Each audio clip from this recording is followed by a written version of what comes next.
Hola a todos y bienvenidos a este análisis explicativo. Vamos a meternos de lleno en un tema que, seamos sinceros, paraliza a muchísimos empresarios y profesionales.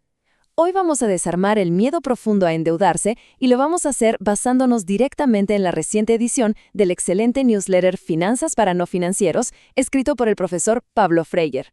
Entender esto les aseguro que va a cambiar radicalmente cómo ven el crecimiento de sus negocios y, de paso, nos va a preparar para conocer una metodología increíble del autor conocida como el semáforo de la deuda BATS.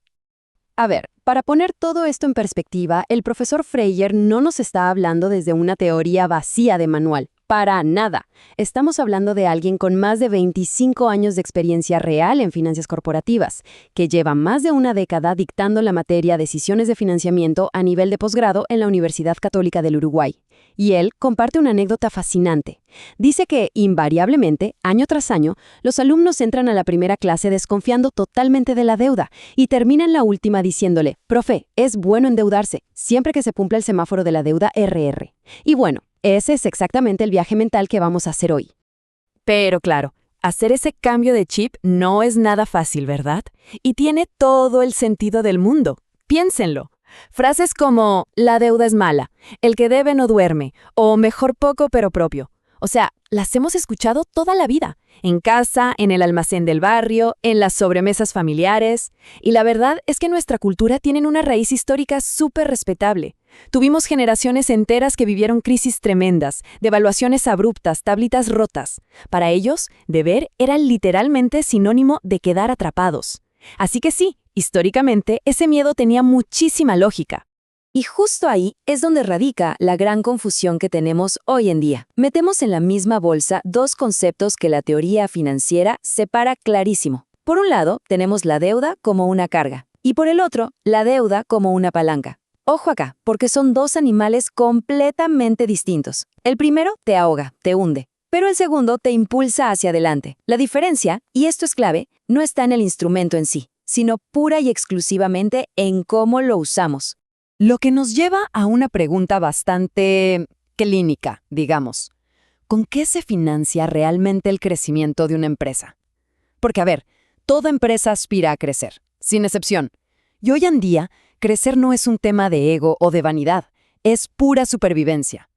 En un mercado donde la tecnología te cambia las reglas del juego cada 3 años y la competencia no duerme nunca, quedarse quieto es retroceder. Literalmente. Entonces, si crecer es absolutamente obligatorio, ¿de dónde sale la plata para lograrlo? Bueno, acá la realidad es tajante. Solo existen 3 fuentes posibles.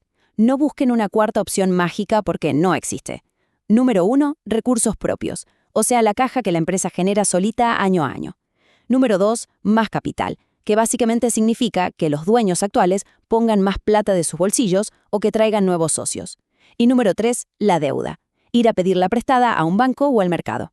Ahora, si miramos bien la opción 1, a que parece la más segura, nos topamos con un problema gigante, el tiempo. Crecer solo con lo que generás exige muchísimo tiempo. En este mundo tan dinámico, si alguien se pasa 15 años ahorrando para hacer una inversión vital, para cuando por fin junte la plata, la ventana de oportunidad ya se le cerró en la cara. Sobre esto, el profesor Freyer usa una metáfora que, la verdad, me parece simplemente genial. Él dice, crecer sin deuda ni capital nuevo es como entrenar para una maratón comiendo solo lo que produce tu huerta. Y tiene tanta razón. Técnicamente se puede, claro, pero para cuando tu huerta por fin te dé los nutrientes suficientes y logres llegar a la línea de largada, la carrera ya se terminó. La competencia ya está en su casa celebrando. Entonces, el punto crucial acá es entender esto que llamamos apalancamiento financiero.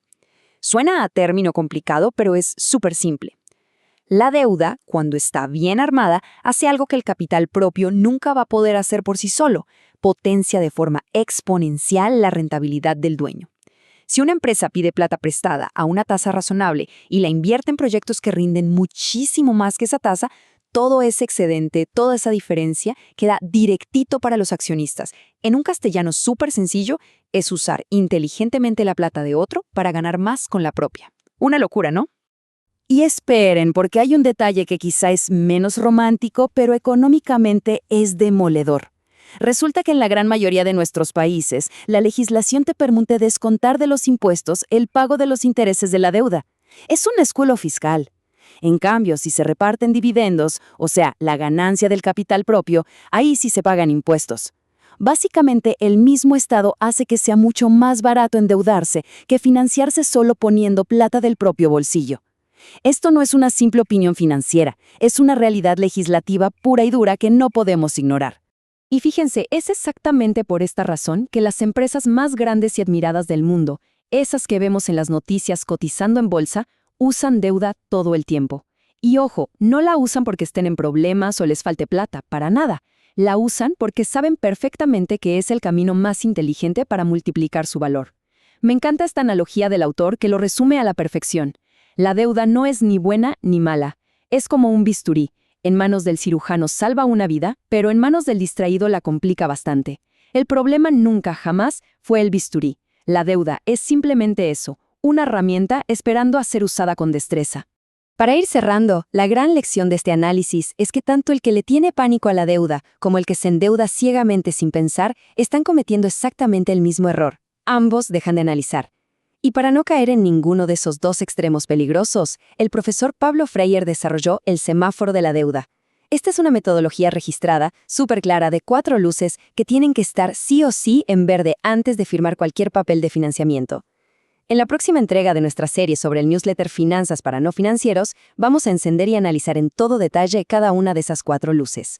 Va a ser el paso definitivo para que aprendamos a estructurar el financiamiento sin miedo y sobre todo sin imprudencias. Nos vemos en el próximo análisis.